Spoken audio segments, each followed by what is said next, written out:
1844, Karl Marx a écrit ce qui, grâce à l'argent, et pour moi ce que je peux payer, c'est-à-dire ce que l'argent peut acheter, je le suis moi-même, moi le possesseur de l'argent. Ma force est tout aussi grande que la force de l'argent. Les qualités de l'argent sont mes qualités. Je suis laid, mais je peux m'acheter la plus belle femme. Donc, je ne suis pas laid. Parce que l'effet de la laideur, sa force repoussante, est anéanti par l'argent. L'argent est la divinité visible, la transformation de toutes les qualités humaines et naturelles en leur contraire, la confusion, la perversion universelle des choses. Ça, c'était Karl Marx.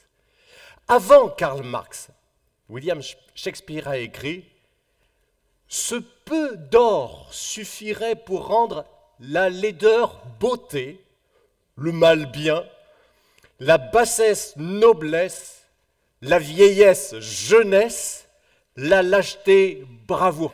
C'est l'or qui arrache l'oreiller placé sous la tête du malade encore plein de vie pour le donner à celui qui a plus d'or. » Vous avez compris que l'argent est un dieu dans ce monde. Jésus nous dit, c'est dans l'Évangile selon Luc au chapitre 16 et au verset 13, « Vous ne pouvez pas servir en même temps Dieu et l'argent. » Le mot grec qui est ici rendu par l'argent dans le texte original est mammon. C'est une personnification de la richesse et même plus précisément encore la richesse considérée comme un dieu à côté du vrai Dieu, un faux Dieu, mais un Dieu concurrent du vrai Dieu. Vous ne pouvez pas servir en même temps Dieu et mammon. Notre rapport à l'argent révèle qui nous sommes bien plus que beaucoup d'autres de nos attitudes, vous savez. Attention, j'ai pas dit notre argent, j'ai dit notre rapport à l'argent. C'est pas la même chose. Regardez Judas, il faisait partie des apôtres de Jésus. Il avait donc tout quitté comme les autres pour suivre Jésus. À ce titre, il était pauvre, oui ou non? Mais l'amour de l'argent l'a rattrapé. Et pour cette raison, il a été prêt à commettre l'un des crimes, peut-être le crime le plus effroyable de toute l'histoire, vendre Jésus-Christ pour 30 pièces d'argent. 30 pièces d'argent dégueu et puante pour vendre son maître. Il l'a fait. Cette déclaration de Jésus que nous venons de lire prend place au cœur d'un chapitre où l'on trouve aussi rien de moins que la parabole la plus difficile à comprendre de toute la Bible. Et comme ce matin, je suis un peu d'humeur kamikaze, on y va. Nous allons méditer ensemble la parabole la plus difficile à comprendre de toute la Bible. On va l'appeler l'histoire du gérant habile. C'est dans l'Évangile selon Luc, au chapitre 16, et ça commence au verset 1er. Jésus dit encore à ses disciples, un grand propriétaire avait un gérant. On va lui dénoncer sa conduite car il gaspillait ses biens. Le maître le fit appeler et lui dit, « Qu'est-ce que j'apprends à ton sujet? Remets-moi les comptes de ta gestion car tu ne continueras pas à gérer mes affaires. » Le gérant se dit, « Que vais-je faire puisque mon maître m'enlève la gestion de ses biens? Travailler comme ouvrier agricole? Je n'en ai pas la force. Me mettre à mendier? J'en aurai honte. Ah, je sais ce que je vais faire pour que des gens me reçoivent chez eux quand j'aurai perdu ma place. » Là-dessus, il fait venir un à un tous les débiteurs de son maître. Il dit au premier, « Combien dois-tu à mon maître ?»« 40 hectolitres d'huile d'olive, lui répond celui-ci. « Voici ta reconnaissance de dette, lui dit le gérant, assieds-toi là, dépêche-toi et inscris 20 hectolitres. » Ensuite, il dit à un autre, « Et toi, combien dois-tu ?»« 500 sacs de blé. » « Prends ta reconnaissance de dette, reprend le gérant, et inscris-en 400. » Le maître admira l'habileté avec laquelle ce gérant malhonnête s'y était pris. En effet, ceux qui vivent pour ce monde sont plus avisés dans leurs affaires avec leurs semblables que les enfants de la lumière. Si vous avez de ces richesses entachées d'injustice, utilisez-les pour vous faire des amis. Ainsi, le jour où elles vous échapperont, ils vous accueilleront dans les demeures éternelles. Voilà une histoire qui nous laisse une drôle d'impression. Un gérant malhonnête, que le maître, et quelque part aussi que Jésus, félicite pourtant à la fin. Quelle est la morale de l'histoire? Est-ce que c'est juste qu'il faut savoir être les plus malins pour magouiller, ou bien, comme on le lit un petit peu plus loin, un constat, quand il s'agit de leur intérêt, vous savez, les gens de ce monde savent comment s'y prendre, et souvent ils sont même plus intelligents pour ça que les gens qui appartiennent à Dieu, avec cette morale aussi que Jésus nous laisse ici-bas. Vous savez, toutes les richesses sont peu ou prou entachées d'injustice, alors tâchons de les utiliser au mieux en vue d'un avenir qui peut paraître incertain. Ok, mais pourquoi Jésus nous parle-t-il ici de demeures éternelles à laquelle ces richesses injustes pourraient nous permettre d'accéder? Comme je suis bête, moi, si j'avais été à la place des disciples, je serais allé faire une remarque à Jésus après sa prédication, comme je fais parfois avec ceux qui sont en formation pastorale. Je serais allé lui dire, tu sais, maître, j'ai un peu d'expérience dans la prédication. Je pense avoir à peu près compris ce que tu voulais nous dire, mais si j'avais été toi, j'aurais pas pris cet exemple d'un homme qui fraude d'un trait de plume. Parce que quand même, ce que ce gérant a fait est immoral. Ben oui. Là, tu as perdu ton auditoire. Tu as même donné des bâtons pour te faire battre. Maintenant, on va t'accuser d'être un prédicateur qui encourage la malhonnêteté. Et là, je me mets à m'imaginer que Jésus m'aurait regardé en souriant et qu'il m'aurait dit, quand tu seras un meilleur prédicateur, tu comprendras ma façon d'enseigner. Toi, il faudra que tu arrives à peu près vers la soixantaine pour y arriver. La parole de Jésus. Vous ne pouvez pas servir à la fois Dieu et l'argent. Se trouve exactement au milieu, au centre d'un chapitre consacré en grande partie à ce thème de l'argent. Parce qu'à la fin de ce même chapitre, faisant miroir à la parabole du gérant malhonnête et habile, à la fin de ce même chapitre, on trouve une autre histoire, une deuxième histoire, qu'on appelle comment donc? La parabole du mauvais riche. Ah, alors je vous lis le début. Il y avait un homme riche, toujours vêtu d'habits coûteux et raffinés. Sa vie n'était chaque jour que festins et plaisirs.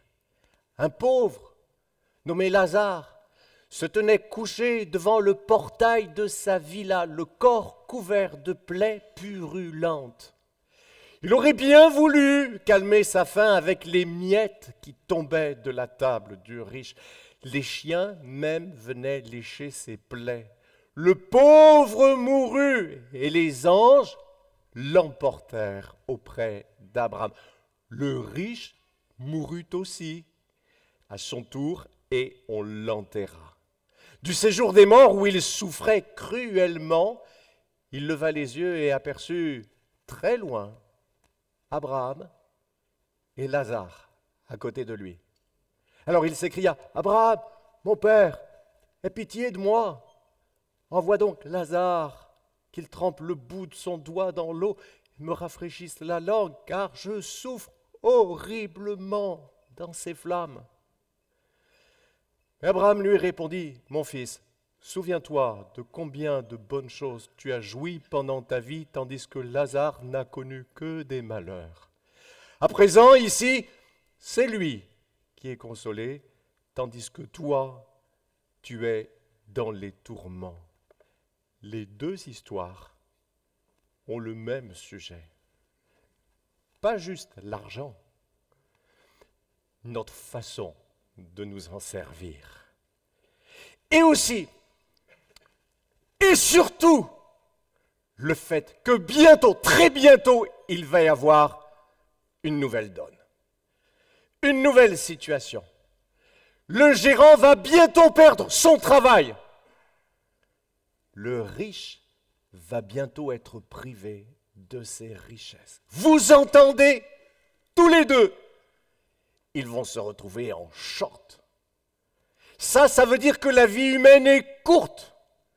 Elle passe vite. Et on arrive dans la nouvelle dimension, celle de l'éternité. L'éternité qui arrive à grands pas, elle vient même de plus en plus vite.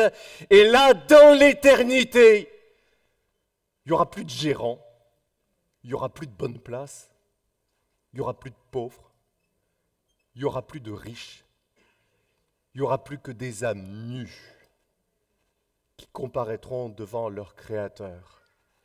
Et ce jour-là, dans cette nouvelle situation, les avantages de la terre auxquels on attache tant d'importance seront caducs, terminés. Mais par contre, ce que nous aurons fait avec ces avantages quand nous étions sur la terre, à ce moment-là, prendra toute son importance.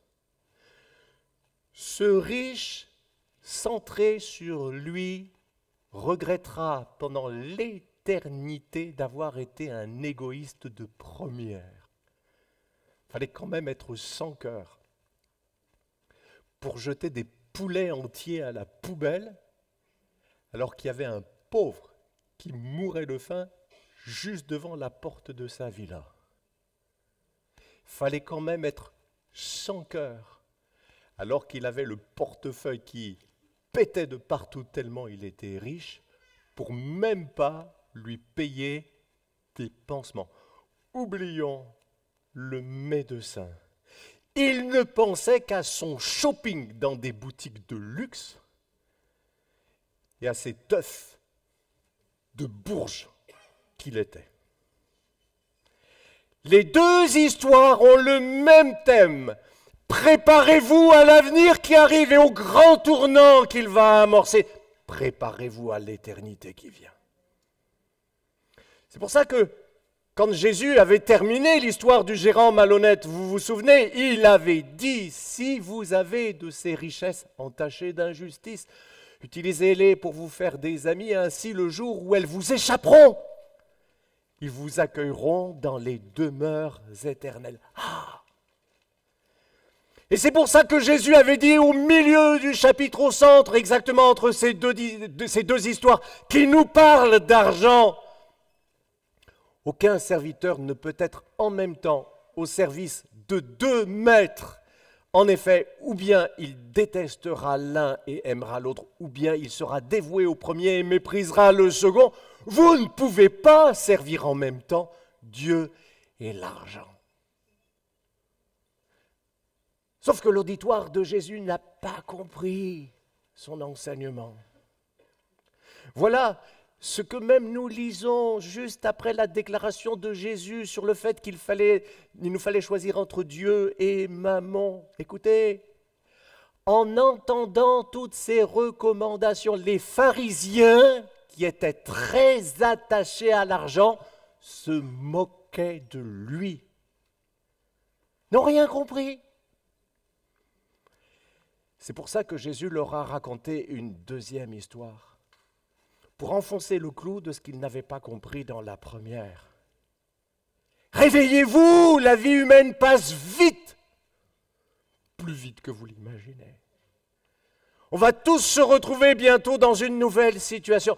Et une chose qui comptera sera la façon dont nous aurons utilisé les biens de ce monde. Soit comme des égoïstes, soit en pensant à l'avenir. Et si on pense à l'avenir, alors du coup, on pensera aussi aux autres, et en particulier aux pauvres. Vous voyez, la clé pour comprendre la première histoire, c'était d'écouter la prédication de Jésus jusqu'à la fin, jusqu'à la deuxième histoire. Attention, Jésus ne nous dit pas ici qu'on peut acheter notre ciel avec des aumônes ou des bonnes œuvres. Non, il nous dit que nous devons changer de Dieu, quitter maman et choisir d'aimer, de suivre, de servir le Dieu vivant et vrai pour vivre sous son regard à lui. Le pardon des péchés ne s'achète pas. La vie éternelle ne se vend pas. Dieu la donne à ceux qui reçoivent son Fils Jésus-Christ. De toute façon, le salut aurait été trop cher pour que nous puissions l'acheter. Alors Dieu le donne gratis.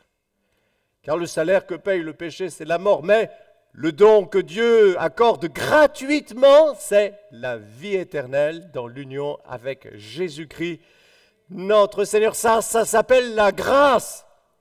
C'est par grâce que vous êtes sauvés, nous dit Paul, par le moyen de la foi.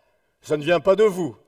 C'est le don de Dieu, ce n'est pas par les œuvres pour que personne ne puisse se vanter. Ce que nous sommes, nous le devons à Dieu. Et c'est ça, la grâce de Dieu qui vient réconcilier les deux enseignements. C'est que la grâce de Dieu qui nous sauve gratuitement sans que nous y soyons pour rien, change notre cœur. Elle transforme notre cœur de pierre en un cœur de chair. Elle transforme notre cœur égoïste en un cœur généreux. Il n'y a que la grâce de Dieu qui pouvait le faire. Et ça commence, mes amis, quand on change de Dieu. Et pour ça, il faut venir à Jésus-Christ. Aucun serviteur ne peut être en même temps au service de deux maîtres, en effet, ou bien il détestera l'un et aimera l'autre, ou bien il sera dévoué au premier et méprisera le second. Vous ne pouvez pas servir en même temps Dieu et l'argent. Mais il se trouve que nous, on ressemble un petit peu à ceux qui écoutaient Jésus la première fois. C'est pour cette raison qu'on est aussi trop méchants pour accepter d'être spontanément généreux. Tu veux bien être généreux comme ça? Alors Jésus nous prend à notre niveau. Et c'est là où on arrive pas seulement au fond, c'est-à-dire au sens, à la vérité que Jésus voulait nous enseigner, mais à la forme. Et la forme, c'est cette histoire avec ce point choquant d'un gérant à la fois habile et en même temps malhonnête, mais intelligent quand même. Parce que lui, il a dans l'idée, il a dans la tête de préparer sa nouvelle vie qui arrive quand il aura plus son boulot. Qu'est-ce que je vais faire ce jour-là? Travailler de mes mains? J'ai jamais fait ça, moi. Bien envoyé pour ceux qui sont juste derrière un bureau. Me mettre à mendier? Ah non, quand même pas. J'en aurais honte. Il vient vite, les amis. Tôt ou tard, mais vite, et plus vite qu'on le croit, ce jour où nous devrons rendre des comptes devant le grand patron. Ce que nous avons sur la terre ce jour-là sera anéanti, oublié, disparu. Et nous devrons en particulier lui rendre des comptes de ce que nous aurons fait de notre argent. Ben oui. Un usage égoïste ou bien un usage sage en pensant à l'éternité qui vient. Vous voyez, Jésus nous prend vraiment à notre niveau, mais alors, il est obligé d'aller bien bas. L'histoire du gérant habile, c'est que, à défaut d'être profondément généreux de cœur, à défaut d'être des gens avec une haute moralité, parce que lui, il n'avait pas une haute moralité, ben soyons au moins des gens un peu intelligents. Et c'est pour nous faire réaliser ça que Jésus raconte une histoire où ce qui est mis en avant, l'homme qui est mis en avant, n'est même pas un homme moral. C'est juste l'histoire d'un homme qui a su agir en fonction de son intérêt bien compris, en vue de son avenir. C'est un filou. C'est vrai, c'est sûr même. Mais regardez, lui au moins, il est intelligent. Et du coup, pour ça, il s'y est bien pris. Jésus nous enseigne avec ce genre de raisonnement qu'il maniait si bien. Un peu, j'y pense quand il disait, tiens, quel père parmi vous donnerait une pierre à son enfant si son enfant lui demandait du pain? Ou alors lui donnerait-il un serpent si son enfant lui demandait un poisson? Ou bien lui donnerait-il un scorpion si son enfant lui demandait un œuf? Si, méchant comme vous l'êtes, vous savez donner de bonnes choses à vos enfants, alors à plus forte raison le Père Céleste vous donnera de bonnes choses si vous les lui demandez. Ou encore cette autre histoire où Jésus dit, tiens, imaginez que vous soyez là en plein milieu de la nuit et que un ami vienne tambouriner à votre porte pour vous demander de lui prêter quelque chose. Vous allez vous lever. Vous n'allez peut-être pas vous lever parce qu'il est votre ami, mais vous allez vous lever pour que tout simplement il vous fiche la paix. Et moi je vous dis, c'est Jésus qui parle, demandez à Dieu et vous recevrez. Cherchez, vous trouverez, frappez, on vous ouvrira, sous-entendu parce que Dieu, lui, est vraiment généreux et qu'il ne dort pas la nuit. Vous voyez, c'est le même raisonnement qu'il utilise ici avec cette même façon qu'il avait de grossir le trait, avec cette histoire du gérant malhonnête. Mais quand bien même les choses seraient si noires que ça, quand bien même on raisonnerait en personnes immorales et sans scrupules comme ce gérant malhonnête, quand bien même l'idée d'être généreux juste par amour du prochain vous serait étrangère, vous feriez mieux d'être généreux avec les richesses que vous avez dans ce monde parce que sinon, vous le regretterez un jour. Vous feriez mieux d'être généreux parce que c'est votre intérêt bien compris. Voyez mes amis, si nous, à la différence du mauvais riche de la deuxième histoire, celui qui n'était qu'un égoïste, nous prenons conscience que la vie va vite, vite. Et si, comme le gérant habile de la première histoire, nous avons ne serait-ce qu'un minimum de bon sens, alors nous utiliserions notre argent de manière moins égoïste. Ça nous parle, ça, la générosité? Pas trop? Ok. Alors, pour reprendre la façon d'enseigner de Jésus, si la générosité, ça ne nous parle pas trop, utilisons notre argent de manière intelligente, parce qu'il y a un avenir où ce que nous aurons fait de notre argent va compter pour beaucoup. Et c'est pour cette raison que Jésus nous a laissé ces histoires qui nous laissent un petit peu perplexes, cette première histoire, pour nous l'expliquer dans la suite avec une deuxième histoire, avec ce thème-là du gérant malhonnête, mais qui s'y prend bien, qui nous laisse un petit peu nerveux. Vous savez, parce que les histoires d'argent, justement, ça nous laisse nerveux. Jésus joue avec nos nerfs. Quelque part, il nous déstabilise pour arriver à son but, c'est de nous réveiller. C'est de nous dire, attention, attends, réfléchis bien. Réfléchis bien. Ton argent, tu crois qu'il est à toi, mais utilise-le au mieux de tes intérêts, mais bien compris. Le problème, c'est pas que vous et moi, nous ayons beaucoup d'argent ou pas beaucoup d'argent, c'est pas que nous soyons riches ou que nous soyons pauvres. Le problème, c'est notre rapport à l'argent. C'est notre attitude vis-à-vis de l'argent, notre usage de l'argent. Argent, je te tiens. Ou alors c'est toi qui me tiens par la barbichette.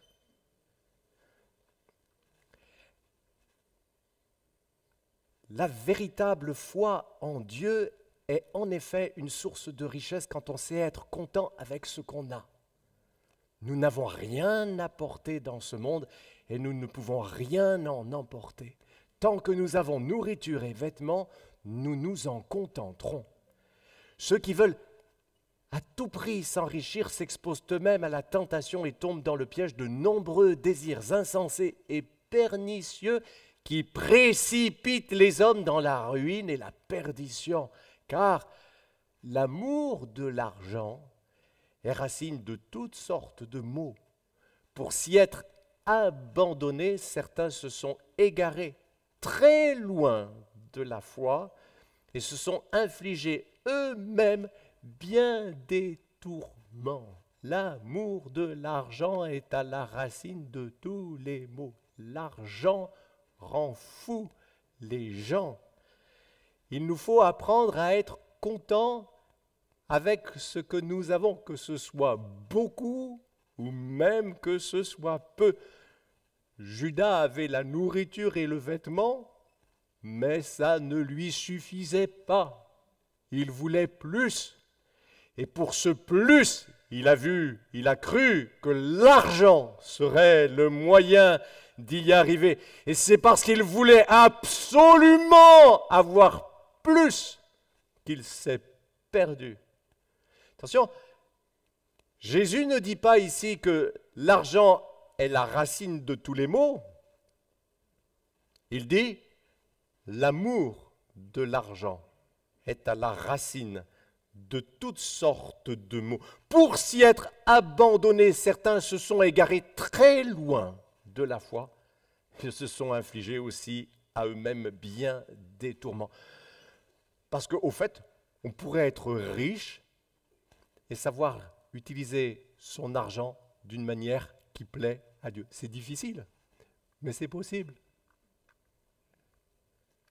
Quand les richesses augmentent, n'y attachez pas votre cœur. La Bible, en français courant, traduit « Si vos ressources augmentent, n'y attachez pas d'importance ».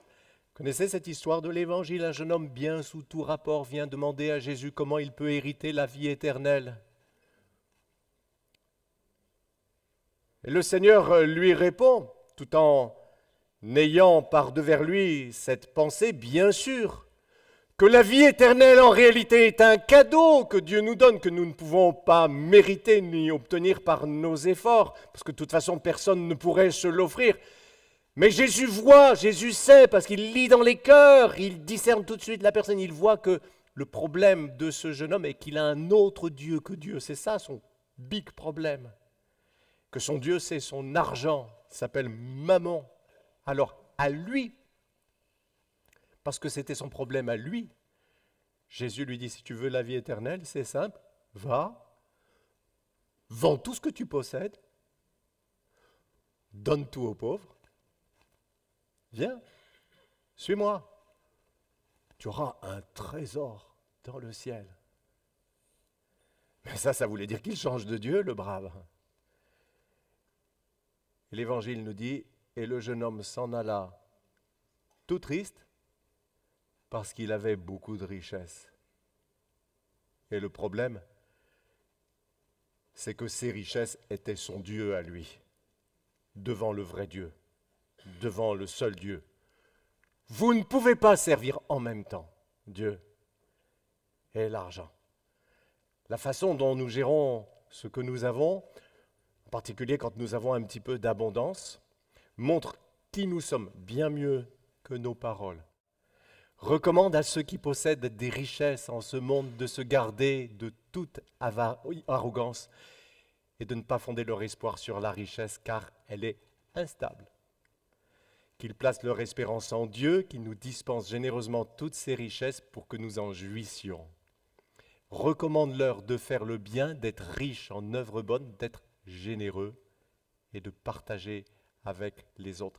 Ils s'assureront ainsi pour l'avenir un beau capital placé en lieu sûr afin d'obtenir la vraie vie. Est-ce qu'il y a des gens qui ont un peu de moyens parmi ceux qui m'entendent? Si vous avez des employés, ne soyez pas radins avec eux. Si vous avez les moyens de bien vous occuper de vous, quand vous croisez les autres, ne les méprisez pas sous prétexte que vous avez réussi dans votre vie. Ayez des égards, soyez humbles devant les petits, devant les pauvres et même devant les mendiants, comme Jésus. Car vous connaissez la grâce de notre Seigneur Jésus-Christ. Lui qui était riche, il s'est fait pauvre pour vous, afin de vous enrichir par sa pauvreté. Jésus nous parle de ces demeures éternelles dans lesquelles nous pourrons être accueillis un jour. Faites comme ces immigrés qui vivent ici en France, mais qui mettent tout leur argent de côté pour l'envoyer au pays afin de se construire une maison pour leur retraite. Et quand ils préparent la maison pour la retraite, ils la font belle. Les meilleurs matériaux, les meilleurs carrelages. Préparez-vous, envoyez régulièrement de quoi vous construire un palais, là où vous allez passer votre éternité. Ne vous y construisez pas une cabane. envoyer de quoi vous y construire un palais. Sur la terre, vous savez, on travaille pour des maisons dans lesquelles on va vivre, je ne sais pas moi, les 20 ans, peut-être 50 ans, mais la maison, la demeure éternelle où vous habiterez pour toujours, celle-là, faites-en un palais. Que Dieu nous bénisse ensemble. Nous avons été heureux de vous proposer ce message. Déjà, s'il vous a plu, n'hésitez pas à le liker, voire à laisser un commentaire. Ça permettra à la vidéo de rayonner davantage auprès des autres utilisateurs. Aussi, abonnez-vous à notre chaîne. Ça vous permettra de bénéficier en continu du reste de nos programmes. Que Dieu vous bénisse.